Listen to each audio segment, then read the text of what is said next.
اعوذ باللہ من الشیطان الرجیم بسم اللہ الرحمن الرحیم الحمد للہ والصلاۃ علی اہلہا اما بعد یا ایھا الذین آمنوا کونوا قوامین للہ شہداء بالقسط۔ پہلے تو پاکستان جس بحران سے گزر رہا ہے، انارکی کی طرف بڑھ رہا ہے، بعض علاقوں میں انارکی پھیل چکی ہے، اور پھر اس کے بعد اس میں رہنے والی قومیں اور ان قوموں میں ملت جعفریہ، ہمیں دو تین باتوں کے تناظر میں پس منظر میں اپنے مسائل کو دیکھنا پڑے گا۔ یہ بات اب ظاہر ہے کہ کسی سے پوشیدہ نہیں ہے، ڈھکی چھپی نہیں ہے کہ پاکستان بین الاقوامی سازشوں کا گڑھ بن چکا ہے۔ پاکستانیت کا کہیں وجود نظر نہیں آتا، بلکہ گروہوں کی بنیاد پہ اپنے مفادات کی یہاں پر باتیں ہو رہی ہیں، اور ان قریب ایسا لگ رہا ہے کہ جیسے ہر گلی ایک یا ہر محلہ ایک الگ اسٹیٹ ہوگا، اور وہ اپنے تحفظ کے لیے خود اپنے فرائض انجام دے گا، کیونکہ جس انداز میں بدامنی، قتل و غارت گری پھیلتی جا رہی ہے، یہ تو پورے پاکستان کا پارا چنار سے لے کے کراچی تک صورتحال یہی بنتی جا رہی ہے۔ تمام شہروں کی، تمام صوبوں کی عدم تحفظ کا شکار ہیں لوگوں، پھر اوپر سے جو مسائل ہیں مہنگائی کے اور ایک سامراجی دباؤ جو ہم پر بڑھتا جا رہا ہے، ہمارا کوئی بھی ادارہ محفوظ نہیں رہا۔ جو پلر ہوتے ہیں کسی بھی اسٹیٹ کے، وہ پلر ہمارے ہلا دیے گئے ہیں، حتیٰ کہ وہ عدلیہ کو بھی اب ہلا دیا گیا ہے۔ یہ سارا جو کچھ بھی ہو رہا ہے کھیل کے تحت ہو رہا ہے۔ لیکن بدنصیبی کی بات یہ کہ یہی باتیں ہم 30 سال سے شور کر رہے ہیں، پکار رہے ہیں، پوری دنیا کو بتانے کی کوشش کر رہے تھے کہ ہم پر جو ظلم ہو رہا ہے اس میں ایسا نہ ہو کہ پورے پاکستان کو جلنا پڑے۔ جب ہماری قتل و غارت گری ہو رہی تھی تو تمام سیاسی جماعتیں خاموش تھیں، تمام مذہبی جماعتیں خاموش تھیں، کوئی ہمارے لیے آواز اٹھانے والا نہیں تھا۔ ہر شہر ہمارے لیے قتل گاہ بنا دیا گیا تھا، اور اب بھی ہے۔ جب ہمارے ساتھ یہ ظلم ہو رہا تھا اور ہم شور کر رہے تھے، ہم چلا رہے تھے، کوئی ہمارا ساتھ دینے کو تیار نہ تھا۔ ہم نے ہوشیار کیا تھا کہ جو آگ ہمارے لیے جلائی جا رہی ہے اس میں کہیں ایسا نہ ہو کہ پورے ملک کو جلنا پڑ جائے۔ سوموٹو نوٹس، بات بات پہ سوموٹو نوٹس اس پاکستان میں لیے گئے اور لیے جا رہے ہیں، لیکن پارا چنار کے مسئلے پہ کسی عدالت عظمیٰ کو اس بات کا خیال نہیں آیا۔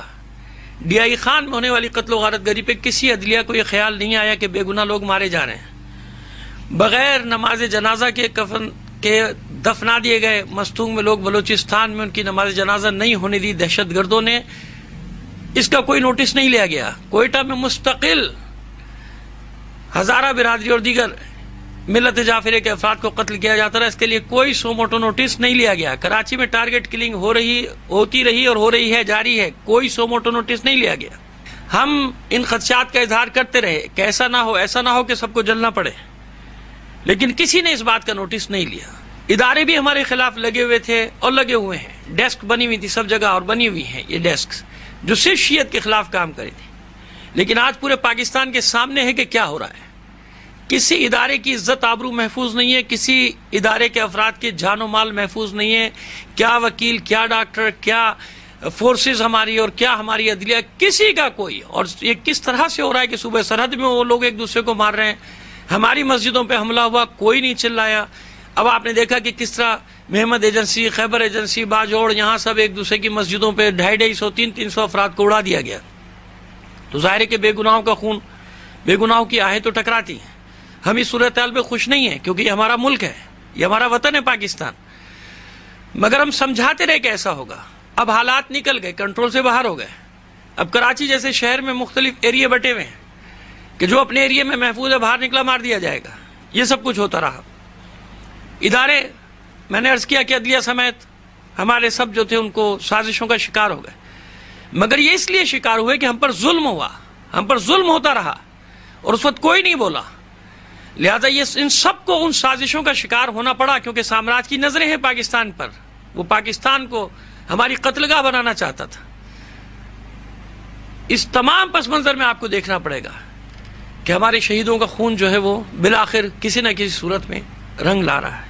مگر اس کا مطلب کیا ہے؟ کیا ہمیں صورتحال پہ خوش ہوں، اپنے ملک کو جلتا ہوا دیکھیں، اپنی شناخت کو مٹتا ہوا دیکھیں؟ نہیں، یہ وطن ہمارا ہے کیونکہ ہم نے بنایا ہے۔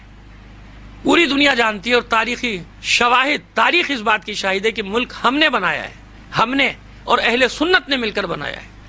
اور وہ لوگ جو پاکستان بننے کے مخالف تھے وہی قوتیں آج پاکستان کو توڑ رہی ہیں اور دفاع پاکستان کا ڈرامہ رچاتی ہیں. ان جلسوں میں کیا ہوتا ہے, کس کے خلاف نعرے رکھتے ہیں, پوری دنیا جانتی ہے.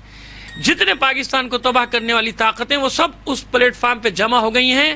وہ سارے ریٹائرڈ جنرل جنہوں نے پاکستان کو اس جہنم میں دھکیلا, اس آگ میں دھکیلا تھا, وہ سب اس میں شامل ہیں جس نے پاکستان کو یہاں تک پہنچایا ہے.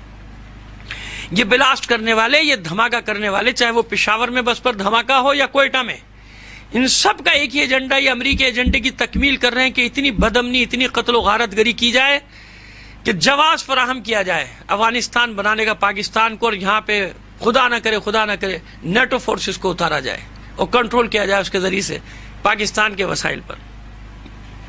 ان تمام صورتحال میں ملت جعفریہ کو اپنی ذمہ داری ادا کرنی, ملت جعفریہ کو اپنے حواس کو بیدار رکھنا ہے.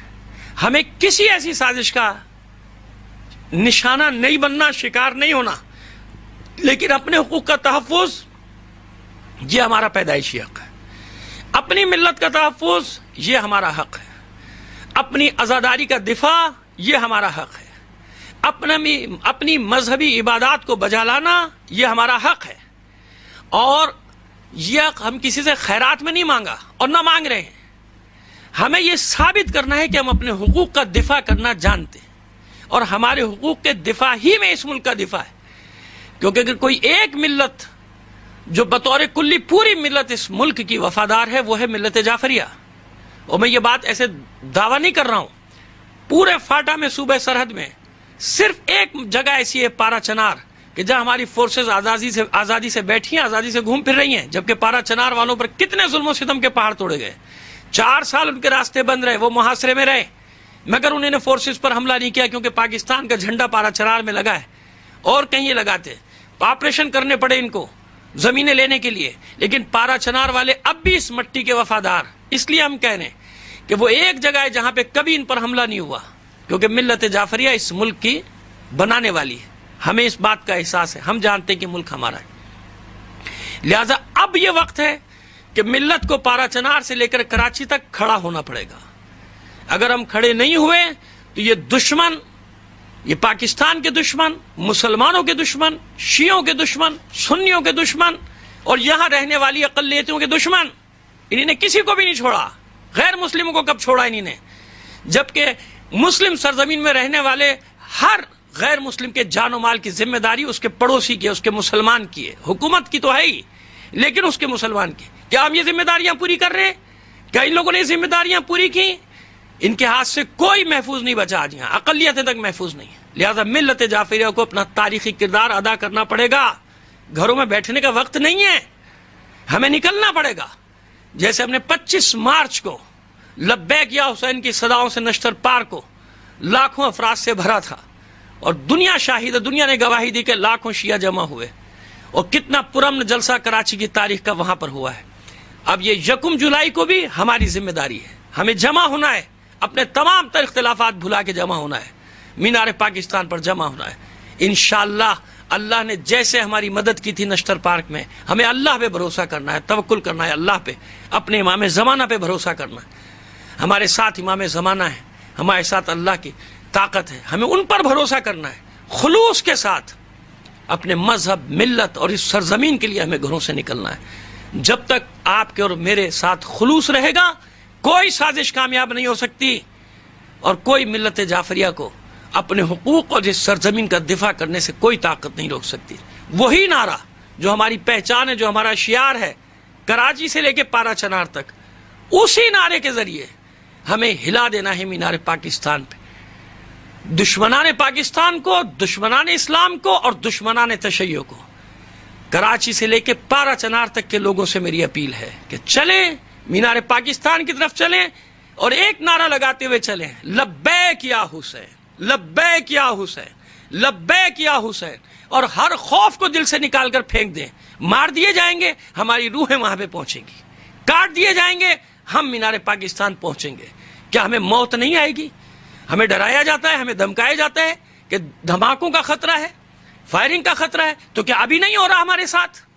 کہاں پہ نہیں ہو رہا ہمارے ساتھ؟ پورے پاکستان میں ہو رہا ہے. تو حسین کا نعرہ یاد رکھیے, ہے ہاتھ من الذلہ اس ذلت کی زندگی سے وہ عزت کے لیے مر جانا اچھا ہے.